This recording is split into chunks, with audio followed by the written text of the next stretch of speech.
Hello, I'm Rico Caviglia, and welcome to this episode of Fearless Aging, where in every episode, my guests and I, we strive to offer you proven tips and strategies that you can implement immediately to greatly improve your overall health and well-being. So we're here to inspire you and empower you to become your best self so you can go out and make a bigger positive impact in the world. Now, before I introduce today's episode and our expert guest, I just have a quick question for you. If you've been wondering how well you are aging, well, I have a solution for you. You can go to our main website, agelesslivinglifestyle.com, take our free aging assessment. And if you don't like the results, you can book a free call with me and we'll discuss what challenges you're having. And I'll give you some quick and easy solutions that'll get you going on the right track. So go to agelesslivinglifestyle.com and take our aging assessment. So the title of today's episode is just one that's just right on my same page. It's the framework for living a longer life. And our expert guest is Nick Engerer. Oh, I forgot to ask you how do you pronounce your last name, You Nick? got it right. It's Engerer. Engerer. Nick Engerer is a biohacker and longevity mindset strategist dedicated to creating a global shift in perspective of what's possible for human longevity. A longer life is a platform that delivers the essential information you need to live your longest and healthiest life. So, Nick, thanks so much for being here.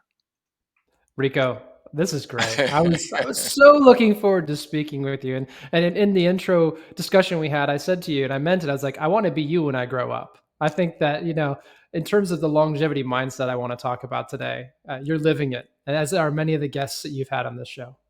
Well, on that same note, I was just going to say that's going to be one of my first questions. I mean, you're still a young guy. Most people that are into this are older people because they're concerned about it. But you're still a real young guy. So that's going to be my first question: is how did you happen to get into learning all about this and making it your life's work?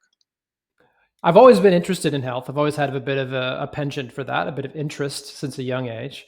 But I had a defining experience in my late 20s when my son was born. He's now 11 Oh, years old. And wow. his mother, during his birth, it was a cesarean section. It was discovered she had a rare form of cancer and had to Oh, go through some big surgeries, two different big surgeries, some chemotherapy, a couple of years of treatment. And, thank God today she is well. And my son oh, still has a mother in the world, oh, great. and that's modern medical technology, right?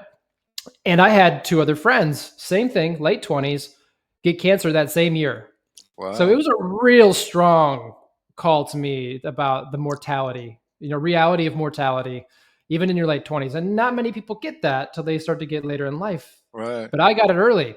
And I am a PhD scientist by background. I love technology. I am so interested in all things that advance the human race and our capability. I love space flight. I love AI. I love all that stuff. And so I was really interested in asking the question around why are people still receiving late stage disease diagnosis, stage 4 cancers, for example, when we have all of this amazing technology that probably could detect it earlier. And I went down a bit of a rabbit hole after that Hmm. cancer journey. And I Hmm. found out, in fact, we do have some incredible technologies for detecting disease very early and at a treatable stage. And this whole notion of people being diagnosed where it's too late for treatment, we don't have to, we simply do not have to live in that world anymore. And it made me want to build awareness of that. And as I delved into that further and further and began experimenting with those proactive healthcare technologies myself, including going to San Diego and going to a health clinic there and having a full body MRI and the whole workup and doing it myself, it all started to roll into me understanding that not only can we prevent disease, late stage disease diagnosis, we actually understand what it takes to live 5, 10 plus years longer with the tools we already have. And longevity technologies are advancing that maximal lifespan for us. It's all happening. It's the longer we Yeah. live, the more technology is here to keep us healthy. And that's a very exciting future that I've just become, a bit obsessed with, Yeah. and Yeah. I've decided to make it my life's work, moving ahead, to be spreading that message and helping people understand what it means for them. Yeah. Well said. First thing that comes to my mind from what you said was, how everything that happens to us is really an opportunity and a blessing. So that happened to you at that young age, and so that's what got you into doing what you are doing now. And as we were talking, because you're starting so young and learning all about what the human body requires for to function optimally, you are going to live to stay healthy and live to 125. I'm sure of it. So that's so good. And then the second thing is, in addition to all the technology, but really, I think what we need to more focus on is prevention instead of how can we treat them when we get all these diseases. It's really about it's really is isn't it? It's really about what we want to create is a good health span. We want to have a long lifespan, but we never know how long we're going to live, right?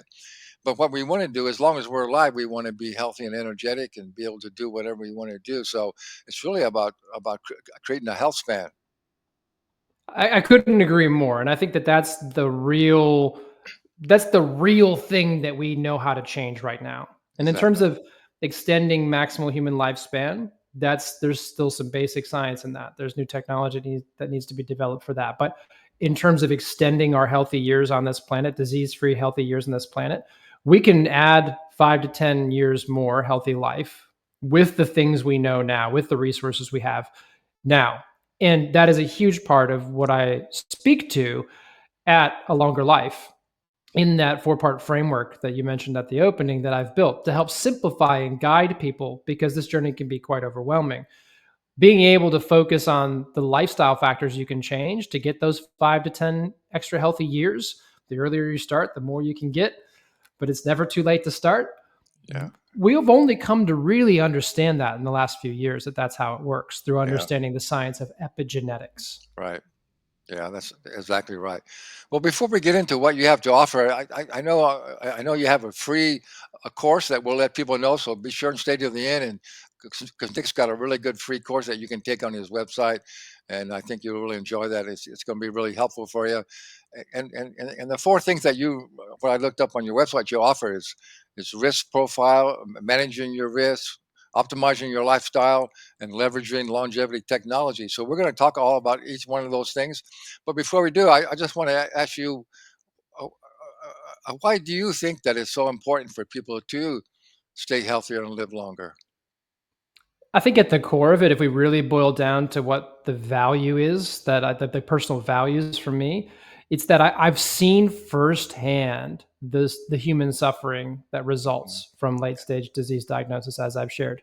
I've Right. also really opened my eyes to the suffering that is present, even in just carrying chronic disease in Yeah. life. I've Yeah. also had life lessons that have taught me that, and I see how precious our health is. Is Hmm. that really drives me to help create awareness for people about how they can improve their health. But I think most importantly, people have to want to. They Yeah. have to really want to care for themselves. And in fact, I've actually gone into the field of psychotherapy. I'm actually getting trained to become a psychotherapist because I'm so interested in this piece around why do we want to wake up each day? What trauma are we carrying that manifests as disease in our body? Hmm. What actually separates a person from wanting to be alive? It's subconsciously wanting to be Yeah. alive, Yeah. more than just cognitively, but subconsciously in their body, like, I want to be here. I love my life, from those who are really, suppressing things with drugs, with TV, with eating Yeah. too much. Yeah. You name it. We really are escaping feeling a lot of things that we need to feel to be vibrantly healthy. And Yeah. so that human suffering and helping people understand their pain, move through it, live a healthier life, a longer life, that really motivates me a lot. Yeah. That's so good. Yeah. I totally agree with that.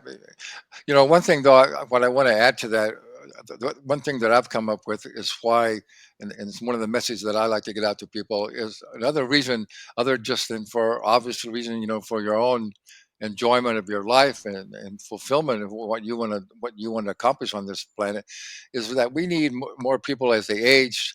Uh, well, as we age, we gain wisdom and knowledge, right? And so we need more people as they age to stay healthy and live longer so they can give back their knowledge and wisdom, not only to help solve the monumental challenges that we're all facing as humanity, but also uh, we need more role models Mm. and mentors for younger people. And unfortunately, most people, like I say, that most people are getting sick and old in their 60s and 70s and dying. And so we're losing all that knowledge and wisdom. So that's another reason that we need to get that message out. And like you say, it's really a whole mindset thing. You have to realize, that you can change your lifestyle, and you can live a healthier life, and you can uh, live a more purposeful life. But you got to be healthy. You got to have energy, right? Agree, and I love what you've said about that generational wisdom piece and Hmm. eldership, and I think that the loss of some of that cultural value is one of the reasons why we are under so much pressure in terms of our longevity. And in fact, I talk about that in that free online longevity mindset course that you can grab on my website. I speak specifically to that. The modern societal values based on consumption and productivity are at odds with our health, and they've also Yeah, pushed out those cultural values, which a family hierarchy is a huge part of. So I'm really yeah, glad you mentioned that. I do think that we are missing out on something when older folks in more advanced years don't have the health or cognitive ability to share their wisdom or to continue to want to grow it. yeah. Exactly. That's well said. So, well, let's get into what you have to offer there. So let's talk a little bit what's involved with your risk profile. What are some of the main risks that you see? Brilliant. Okay, great. So I mentioned a four-part framework, right? And that's what a longer life is. It's a four-part framework Hmm. that simplifies things and helps guide people. Because the main thing I find is that people get excited about living a longer life, but then are quickly overwhelmed by all the decisions they have to Yeah, make, yeah, right? So the yeah, first part, I'll take one step back and then I'll go to answer that question. The first part is actually adopting a longevity mindset. That's where we yeah, start. That's yeah. why I've created this free course. And that's the first part of the framework because you got to know why you have this opportunity here that I'm speaking about to live a longer, healthier life. Why is that the case? Hmm. And in fact, I say that people need to come to two key realizations. The first key realization is actually in the opening of your show. You talk about avoiding disease. So the first key realization is that disease is not destiny. You do not have to get weak and sick as you grow older. You don't. You do That's right. not. That's You do right. not have to accumulate chronic illnesses. You do not have to accumulate physical deficiencies and become frail and dependent. You do not have to. And there are abundant pieces of evidence to show this. I call them longevity legends, people Hmm. who are defying the stereotypes of aging. And you are one, you have them on your show. All people have to do is shift their mindset enough to see something else is possible, and they'll start observing that and letting that into their conscious programming to displace all that subconscious programming that tells us otherwise based on people we've seen in our family, our peers, what we see in the news and media about you get old, you get on the pills, you go to the nursing home, Yeah, right? That's the narrative. yeah, We need to shift that narrative. So that's key realization number one. Number two is that the longer you live, the more technology is here to keep you healthy. yeah. And that is a tremendously exciting thing and a wonderful time to be alive in that. And Hmm. we already are on the tip of the spear with that. We have we have supplements that we know that can improve biological age. We can measure our biological age. And in fact, that's advanced to being able to measure the biological age of our organs. We understand the key hallmarks of aging, the things that happen as we get older and what we can do about them. And we understand how important, for example, it is to take care of your skin because it's your first line of defense Hmm. against everything that's coming in environmentally to try to age you. So those technologies are here. So if you understand, you don't have to get weak and sick as you grow older. And the longer you stick around, the more amazing technologies are here to keep you healthier for longer. You start to really see the world differently. That's why I call it a realization. It's a shift in your perspective of reality. And so we use that course to help people start there because once you have that, then you're going to ask the question, okay, I'm excited. What do I do next? Right. So well said, Nick. Okay, I have a short 60-second message here, and when we come back, then we'll get into what you see as some of the main risk, how to manage those risks, and then I want to hear some more about what some of the technologies that you're aware of to improve their longevity. Let's do it. Okay. Now, in just 17 minutes, you can get and stay fit and look and feel your best for life. This will be a life-changing and life-saving experience for you. Yes, it's true. Scientific studies have shown the Fast Fit 17 system is the fastest way to achieve maximum results in the shortest amount of time. This is a true fitness breakthrough. This system was developed particularly for busy people over 40 who know they need and want to get into better shape and have more energy, but feel they don't have the time. Now, time is no longer an issue. We want everyone to take advantage of this fitness breakthrough. So, for a limited time, you can get the entire program for only $17. So don't miss out. Order now at fastfit17.com. All right, we're back with Nick Engerer. He's a biohacker and longevity mindset strategist, and someone who's really on the same page with me. And it's so I'm so happy to see somebody, a younger person like you, really getting into all this and making this available to a lot more people. We don't have a whole lot of time left, so let's just kind of briefly talk about what you see are some of the main risks and how to manage those risks. Brilliant. Thank you, Rico. I'm still rocking with that commercial music. I really like that. It's got the blues, got me going. So let's talk Yeah. about part number 2 of the 4-part framework, and that is developing your own longevity strategy. And that's where you're picking up on that word risk, because each of us have unique risk. Yeah. And we can identify that risk for free as a starting point by doing a family health questionnaire, family health history. What diseases have your related aunts and uncles developed? Your grandparents, your parents, your brothers, sisters. That can tell you something very quickly about your unique risk for age-related disease, right? So that's one free thing. And then we also have the very powerful advent of genetic analysis. And so we can get our genome sequenced, and provided you pick a really good option, because there's a lot of junk ones out there. I talk about a few on my website. I won't promote anything here. But if you pick a good one, you can get more age-related disease risk insights. And so I'll give you one practical example. For myself, in both my family health history and in my genetic profile, there was a clear risk for me to develop age-related macular degeneration, right? So I've got this retinal health risk. And so I know that in terms of things that I need to prioritize when I think over the long term, that is one of the things I want to start with, because it's the thing I'm most vulnerable to.